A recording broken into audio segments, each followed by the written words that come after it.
Happy independence day. Hello दोस्तों, कैसे हैं आप सभी। आई होप सब लोग अच्छे ही होंगे। आज के इस वीडियो में मैं आपको बताने वाली हूँ अचानक लखनऊ से मुंबई मैं क्यों आई।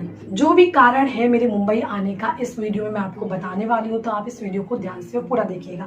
लेकिन उससे पहले मैं आपको एक चीज बताना चाहती हूँ, वो ये कि अगर आप मुंबई में किसी भी फ्लैट में रेंट पर रहते हो तो आपको एग्रीमेंट करवाना पड़ता है।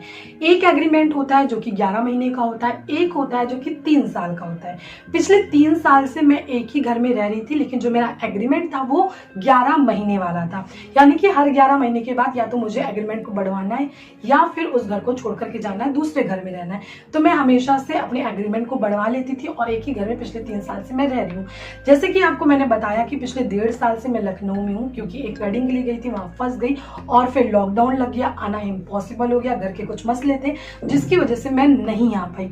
अब जैसे कि मैंने आपको बताया कि 11 महीने का जो मेरा एग्रीमेंट था वो खत्म हुए थोड़ा सा टाइम हो गया। जब मैं मुंबई आई थी तो उससे पहले ही मैंने एग्रीमेंट करवाया था और फिर मेरा एग्रीमेंट खत्म हो गया। तो जैसे कि मैंने आपको बताया कि जैसे एग्रीमेंट खत्म होता है उसके बाद आपको एग्रीमेंट को बढ़वाना पड़ता है। अब मेरा एग्रीमेंट बढ़ा नहीं था। जो मकान मालिक थे वो कॉल कर रहे थे कि आप अपने एग्रीमेंट को बढ़ाइए आके या फिर इस घर को छोड़िए। अब मैं इतने दिन से यहाँ पर नहीं रह रही थी, लेकिन फिर भी इस घर का मैं कंटिन्यूअसली रेंट दे रही थी। ये घर खाली पड़ा हुआ था और मैं लगातार इस घर का रेंट दे रही थी।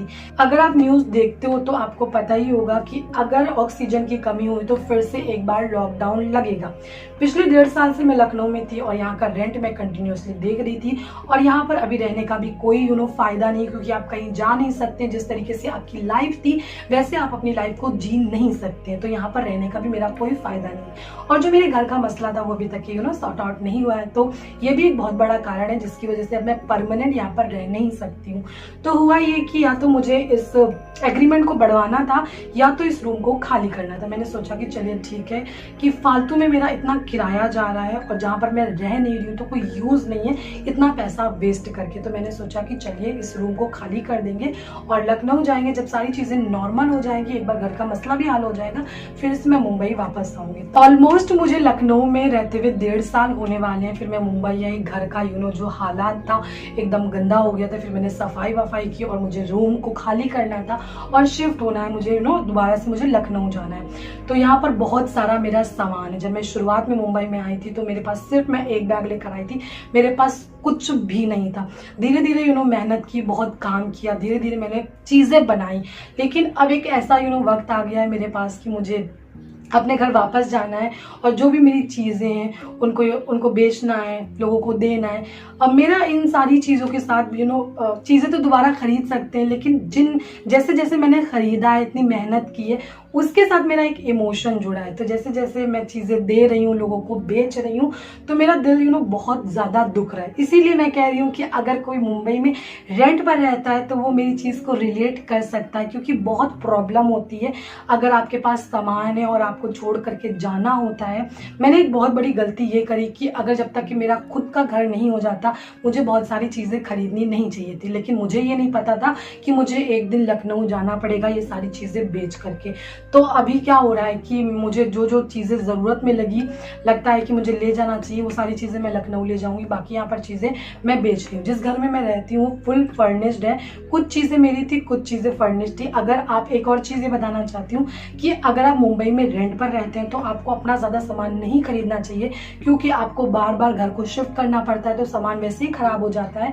तो मैंने बहुत सारी चीज़ें तो नहीं ली थी, लेकिन जो यूजफुल चीज़ें होती है जैसे कि फ्रिज, टीवी, वॉशिंग मशीन, ये सारी चीज़ें ली थी। अब ये सारी चीज़ें उठा करके मैं अपने घर नहीं ले जा सकती।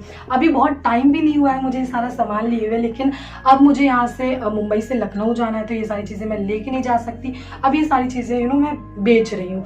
तो हो ये रहा है कि मैंने इतना महंगा सामान खरीदा और जब आप सेकंड हैंड कोई लेता है तो बहुत ही सस्ता लेता है, तो बहुत ही बुरा लगता है कि किस तरीके से मैंने इतनी मेहनत की, हार्ड वर्क किया, तब जा करके मैंने ये सारी चीज़ें ली और अब एक झटके में ये सारी चीज़ें मेरी ख़त्म हो रही है। फिलहाल क्या बोल सकते हैं, ऊपर वाले ने कुछ चीज़ें लिख दी थी जो कि हो चुकी हैंगी, मेरे बस में नहीं। अगर मेरे बस में होता तो शायद ये सारी चीज़ें मैं कभी भी नहीं बेचती और छोड़ करके जाती। काफ़ी सारे कमेंट आ रहे थे कि प्लीज़ आप अपना घर दिखाइए। तो अगर आपको मेरा घर देखना है, मेरा घर कैसा है, तो प्लीज़ कमेंट करिएगा आप लोग, तो मैं आपको नेक्स्ट वीडियो में घर भी दिखाऊंगी। फिलहाल आप लोगों को पता चल चुका है कि मेरा मुंबई में आने का रीज़न क्या है।